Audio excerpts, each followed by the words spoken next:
तो कक्षा 8वीं के बच्चे लगातार से कमेंट कर रहे थे कि हमारा 17 दिसंबर को हमारा गणित का पेपर है, उसका पेपर लेकर के आई। तो ये रहा आपका मॉडल पेपर, जिसे पूरा कंप्लीट करके जाना। देखिए कुछ इस पैटर्न पे आपका पेपर आने वाला है और इसको आपको दिखाने का मकसद केवल एक ही है कि ताकि आपको अपने क्वेश्चंस का और पैटर्न का अंदाजा लगे, है ना, और आप उसी तरीके से तैयारी कर पाएँ। और देखिए आपको अगर अच्छे नंबर कंप्लीट करने हैं, अपने एग्जाम में अच्छे नंबर चाहिए, है ना, तो आप ये वीडियो पूरा देख लेना, क्योंकि ये क्वेश्चंस आपके लिए बहुत ज़्यादा इंपॉर्टेंट होने वाले हैं, है ना। देखिए आपको पूर्णांक जो है 60 नंबर का रहने वाला है। आपको यहाँ पे 2.5 घंटे का समय आपको मिलने वाला है। आपको उत्तर पुस्तिका दी जाएगी, उसमें आपको उत्तर लिखना है ना। तो हम एक एक करके आपको सभी प्रश्नों के उत्तर बताते हैं। बिल्कुल पूरे क्वेश्चन याद करते जाना, साथ में अपना अध्ययन भी आपको सुनिश्चित रूप से जारी करना है। देखिए सबसे पहला हमारा बहुविकल्पीय रूप में क्वेश्चन आते हैं। आपने जैसा कि पेपर हिंदी का अच्छी तरीके से कर लिया होगा, देखिए तो 1 से 5 तक आपके एक एक नंबर के प्रश्न आते हैं। देखिए यहाँ पे कह रहा है प्रत्येक प्रश्न के लिए 4 विकल्प दिए गए हैं, सही विकल्प चुनकर अपनी उत्तर पुस्तिका में लिखिए, है ना। तो देखिए सबसे पहले आपका प्रश्न क्या कह रहा है कि 2/3 की, है ना, 2/3 की समतुल्य प्रमेय, है ना, समतुल्य परिमेय संख्या है तो 2, 3/2, 4/6 या 4/9 या 9/4। तो देखिए 2/3 की बात कर रहा है ना। देखिए ये 4/6 लिखिए ना, यहाँ पे ये लिखिए ना 4/6। देखिए इसको काटेंगे, 2 दूनी 4, 2 तिया 6, तो 2/3 की ये आ गई ना, 2/3 की समतुल्य क्या हो जाएगी ये, जबकि ये सारी नहीं कटेंगी। तो इसका राइट आंसर आपको क्या लगाना है, सी नंबर ऑप्शन। नेक्स्ट है आपका किसी चतुर्भुज के चारों अंतः कोणों का योग होता है तो 180 अंश, 270, 300 डिग्री या 360। तो देखिए चतुर्भुज की बात की जा रही है तो क्या 360 डिग्री होता है आंसर, इसका याद रखना। अगर त्रिभुज की बात की जाए, त्रिभुज के तीनों कोणों का, तो वो होता है 180, है ना। ये आप याद रखना इसका। त्रिभुज का अगर पूछा जाए, है ना, त्रिभुज के तीनों कोणों का योग कितना होता है 180। ये क्या है, ये चतुर्भुज का है, किसका है, चतुर्भुज का। तो बिल्कुल इस तरीके से आप बिल्कुल सभी को याद करके चलो। नेक्स्ट हमारा आ जाता है जब एक सिक्के को उछाला जाता है तो चित्त प्राप्त करने की प्रायिकता क्या है। तो चित्त प्राप्त करने की प्रायिकता हो जाएगी आपकी 1/2, है ना। तो इसको आंसर याद रखना। नेक्स्ट हमारा आ जाता है घन, 100 के घन में शून्य की संख्या कितनी है। आप 100 का घन आपको निकालना होगा, तो कितनी 100 के घन में शून्य की संख्या होती है 6, है ना, 6 शून्य होते हैं। मतलब इस तरीके से आप लिखते जाएंगे 1 2 3 4 5 6। ये 100 का घन है, 100 का घन है ना। तो ये होगी 100 के घन में कितने संख्या, 3 और 3 6। तो ये आपका आंसर क्या लग जाएगा, 6। अगला आ जाता है आपका a² - 2ab + b² के बराबर क्या होगा। तो क्या होगा आपको इसको सॉल्व करके बताना है और इसका निकालना है। तो क्या होगा, देखिए यहाँ पे देख सकते हैं आप, प्लस जोड़ा गया है ना, b को यहाँ पे क्या जोड़ा है, इसमें जोड़ा जाए, माइनस प्लस क्या हो जाएगा, प्लस हो जाएगा। तो यहाँ पे स्क्वायर a + b² आपका ए नंबर का ऑप्शन, इसका राइट आंसर आपको लगा देना है, यही आपका उत्तर हो जाएगा। तो इस तरीके से आपके 5 सही विकल्प कंप्लीट हो जाते हैं। आगे देखिए वीडियो को लाइक नहीं किया तो कर दीजिए, अपने दोस्त को वीडियो को भेज देना, है ना। देखिए 6 से 10 तक आपके रिक्त स्थान आते हैं जो कि एक एक नंबर के ही रहेंगे। देखिए 6वें नंबर का प्रश्न है आपका, समीकरण 5x = 10 का मान खाली स्थान होगा। तो क्या होगा, 5x = 10 की मान कर रहा है। तो इसमें देखिए इसको कैसे सॉल्व करेंगे आप, कैसे लिखा है, 5x = 10 लिखा है ना। तो देखिए x बराबर क्या करेंगे, 10/5 और 5 दूना 10। तो x बराबर क्या आ जाएगा, 2 आ जाएगा आपका। तो इसका आंसर आपको क्या भर देना है, यहाँ पे 2 होगा, है ना। ये आपका उत्तर हो जाएगा। अगला है आपका 12 का वर्ग। तो भाई सभी को पता है, सभी मेरे प्यारे बच्चे, सभी को पता है आपको 144 होता है 12 का। 13 का क्या होता है, आप लोग कमेंट में बताइएगा 13 का वर्ग क्या होता है। और 8वें नंबर का प्रश्न है आपका, एक अष्टभुज में खालिस्तान भुजाएं होती हैं। अष्टभुज, देखिए इसका क्या है, अष्ट मतलब 8 भुजाएं, है ना। अष्टभुज किस तरीके से होते हैं, जिसमें 8 भुजाएं होती हैं, उसका नाम ही है अष्टभुज, है ना। तो 8 याद रखना इसका। अगर आपका एक पदी और द्विपद का गुणनफल क्या होता है, एक पदी और द्विपद बहुपद का अगर हम गुणनफल करें, है ना, एक पद और द्विपद का गुणनफल करें तो इसका जो गुणनफल होगा वो द्विपद होगा। क्या होगा, द्विपद। देखिए प्रश्न में भी कभी कभी आंसर लिखा होता है, इसलिए प्रश्नों को ध्यान से पढ़िएगा। देखिए इस तरीके से हमारे यहाँ तक कंप्लीट होते हैं। आप चलिए 10वें नंबर का प्रश्न आपका देख लेते हैं। देखिए तो आ जाता है आपका 10 नंबर का प्रश्न, बेलन के आयतन का सूत्र क्या होता है। तो देखिए जिसने भी अच्छे से पढ़ रखा है, πr²h, यही आपका इसका उत्तर है, πr²h, है ना। ये पाई बना है, सभी जानते होंगे आप लोग। तो चलिए देख लेते हैं आपके अति लघु उत्तरीय प्रश्न। यहाँ से आपके क्या जाते हैं, 2-2 नंबरी प्रश्न भैया, देख लीजिए 2-2 नंबरी, है ना। पूरे क्वेश्चन करके जाना, एक भी क्वेश्चन छोड़ना नहीं है। देखो बच्चा, यह आ जाता है आपका 11 नंबर का प्रश्न, समांतर चतुर्भुज PQRS, ये आपको चतुर्भुज दिया है PQRS, है ना। तो इसमें कोण R जो है, कोण R आपको कितना दिया गया है, 80। ये कोण जो है R जो है आपको 80 दिया गया है। तो अन्य सभी कोणों की माप ज्ञात कीजिए। ये जो कोण है देखिए, ये P हो गया, ये Q हो गया, ये S हो गया, इनकी आपको क्या, इनकी माप बतानी है। इसका आपको 80 दिया गया है, अब सभी की बतानी है। तो भाई इसका आंसर आप कैसे करोगे, चलिए मैं आपको इसका आंसर बता देता हूँ। देखिए आपकी स्क्रीन पर इसका कंप्लीट आंसर दिया गया है, अब आपको ठीक तरीके से दिखेगा। देखिए किस तरीके से करना है। कोण पी जो उसके सामने सम्मुख कोण हमेशा क्या होते हैं, बराबर होते हैं, आप सभी ने पढ़ा होगा है ना। तो देखिए कोण पी बराबर कोण आर, तो कोण पी बराबर 80 डिग्री, 80 क्या है, कोण आर का मान है। हम जानते हैं कि कोण पी प्लस कोण एस बराबर 180 डिग्री है ना। तो इस तरीके से कंप्लीट करते हुए कोण क्यू का मान क्या आ जाएगा 100, कोण एस का मान 100 डिग्री है ना। तो इस तरीके से कंप्लीट हो जाता है हमारा, सम्मुख कोण क्योंकि बराबर होते हैं। अगला क्वेश्चन है आपका 12 नंबर का है, गुणनफल ज्ञात कीजिए है ना। आपको 4x, ये आपको बहुपद दिया गया है, इसका आपको क्या करना है, गुणनफल ज्ञात करना। भैया इसको अच्छी तरीके से कर लेना क्योंकि ये क्वेश्चन ऐसा जरूर से आना है। देखिए आपके सामने आंसर रहेगा, इस तरीके से इसका आंसर कर लीजिएगा। 4x आपको दिया गया, पूरा यहाँ पे बहुपद दिया गया, फिर उसका जो है गुणनफल दिया गया है। तो इस तरीके से आपको इसको सॉल्व कर लेना है। चलिए आपका नेक्स्ट क्वेश्चन हम देख लेते हैं। आपका दिया गया है किसी है ना, किसी वर्गाकार पार्क का क्षेत्रफल है ना, पार्क का क्षेत्रफल कितना दिया है 625 मीटर स्क्वायर है।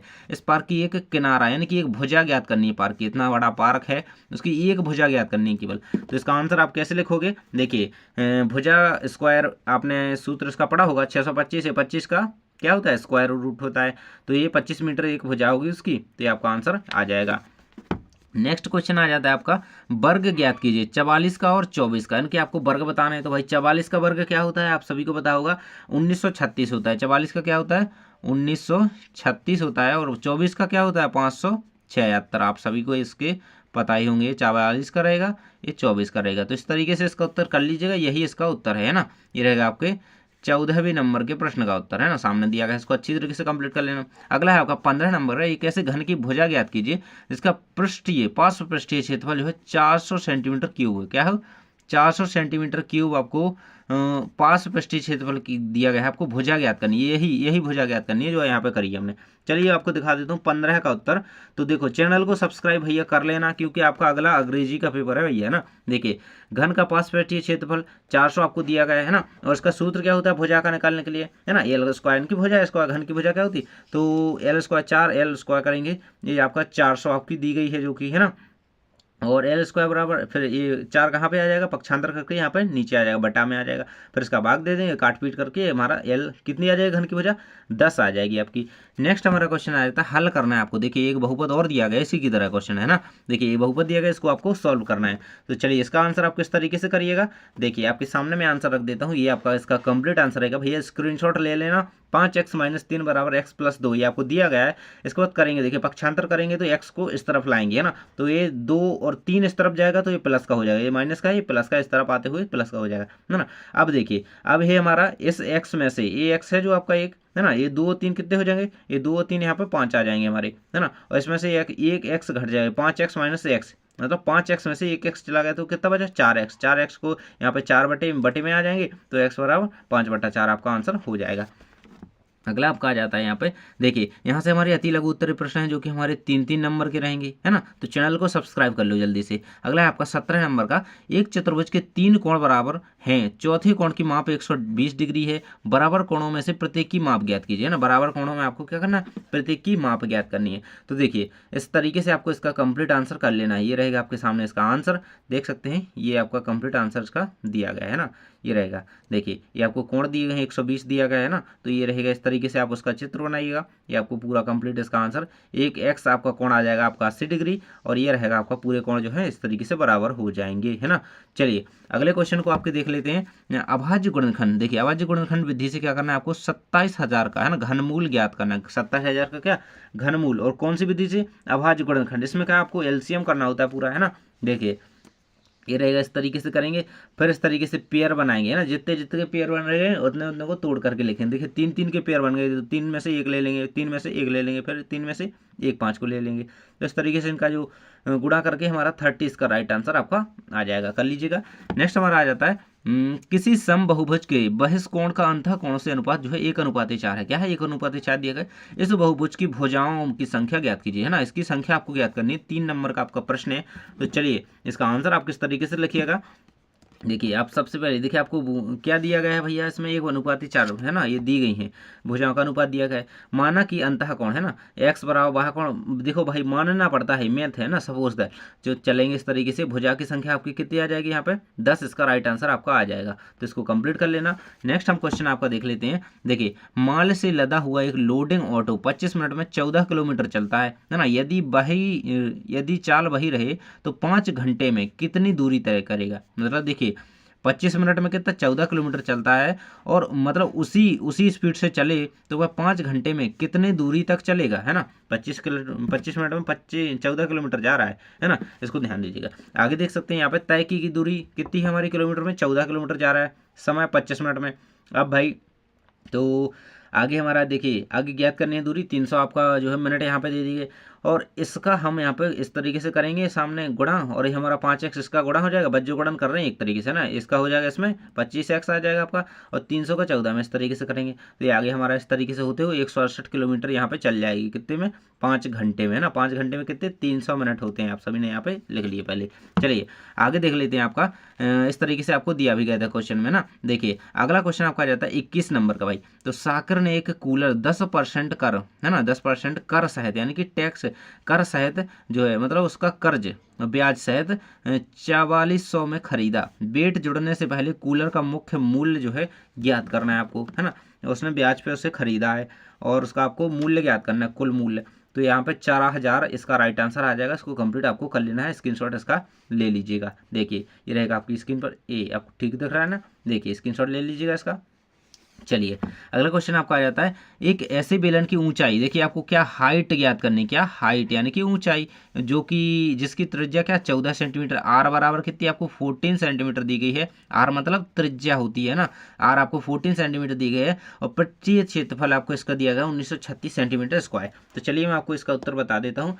इसका उत्तर आपको किस तरीके से करना है, बेलन की ऊंचाई ज्ञात करनी है, तो ऊंचाई आपकी 8 निकल करके आ जाती है, 8 सेंटीमीटर, है ना। देखिए इस तरीके से इसका आंसर 14 आर दी गई है आपकी, एच आपको ज्ञात करनी है ना। इसी तरीके से लिखोगे तो आपका एक नंबर नहीं कटेगा, है ना।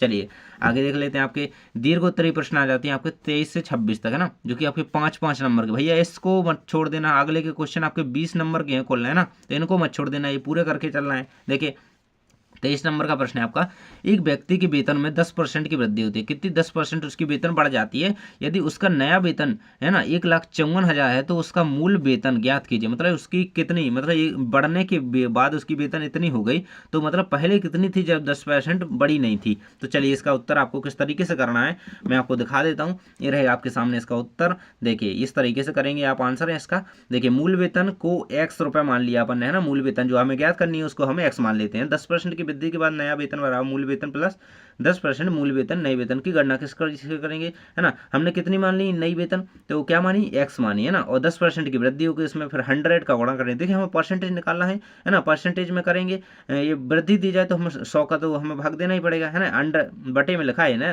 x + 10/100 बराबर कितनी 1,54,000, ये हमारी दी गई है हमें, है ना। फिर 1.1x ये हमारी इस तरीके से आ जाएगी, और फिर ये यहाँ पे आएगा, है ना, ये 1.1x ये बटा में लिखा है, इस तरीके से लगा हुआ है ना ये, है ना। तो ये क्या है बटे में, ये बटे में लिखे हुए हैं इसके। तो 1,40,000 उसकी थी, फिर उसकी 10% बढ़ी तो 1,54,000 हो गई। तो इसका आंसर आपको क्या रखना है, मूल वेतन उसकी क्या आ जाती है 1,40,000।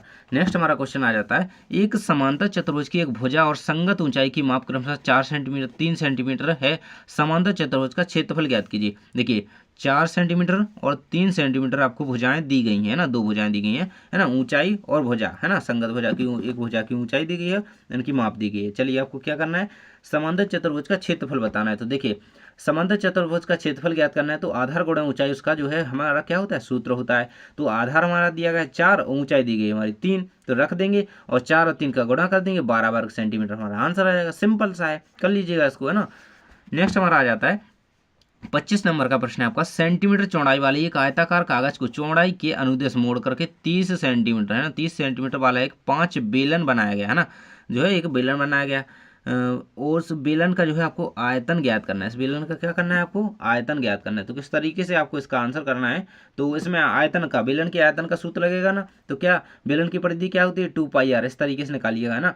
और आयताकार कागज की चौड़ाई आपको दी गई है, मोड़ने पर बेलन की ऊंचाई भी दी गई है, बेलन की परिधि क्या होती है 2πr है ना, 30 सेंटीमीटर, इस तरीके से करेंगे। और आगे आपका बेलन के आयतन को निकालना है, तो आयतन का सूत्र लगेगा πr² है ना। ये आप पूरा मान रख देंगे, पाई का मान रखेंगे 3.14 है ना, 3.14 और गुणे 22.75 करेंगे। और ये आगे आपका इस तरीके से 1500 है ना घन सेंटीमीटर आपका आंसर आ जाएगा। अगला और लास्ट आपका क्वेश्चन आ जाता है संख्या 3375 का अभाज्य गुणनखंड विधि से घनमूल, आपको इसको घनमूल करना है भैया, है ना। जैसे हमने 27,000 का यहाँ पे किया था, अब आपको 3375 का करना है। तो देखिए आपको कंप्लीट आंसर दिख रहा है ना, सीधा क्वेश्चन पूरा अच्छी तरीके से। देखिए मैं आपको इसका उत्तर बता देता हूँ, तो आपके सामने इस तरीके से इसका उत्तर आपको कर लेना है। ये आपका उत्तर यहाँ पर हो जाएगा इसका। देखिए 3375 को हमें कितने को विभाजित करेंगे हम 3 से, तो इस तरीके से हमारा आंसर क्या आ जाएगा, मतलब ये किसका घनमूल हो जाएगा, 3375 किसका है, 15 का घनमूल है ना। 15 का ये जो होता है घनमूल होता है, तो इसको याद रखिएगा आप, है ना। ये आपका रहेगा, इस तरीके से इसको कर लेना है ना। ये रहेगा आपका 15 का घनमूल 3375, तो ये इसका 15 आंसर इसका हो जाएगा। तो इस तरीके से हम आपके काफ़ी सारे क्वेश्चन कवर करवा चुके हैं। इन क्वेश्चन को अच्छी तरीके से करके जाना कंप्लीट, और आप अच्छी तरीके से प्रदर्शन करेंगे पेपर में, उसके लिए ऑल द बेस्ट।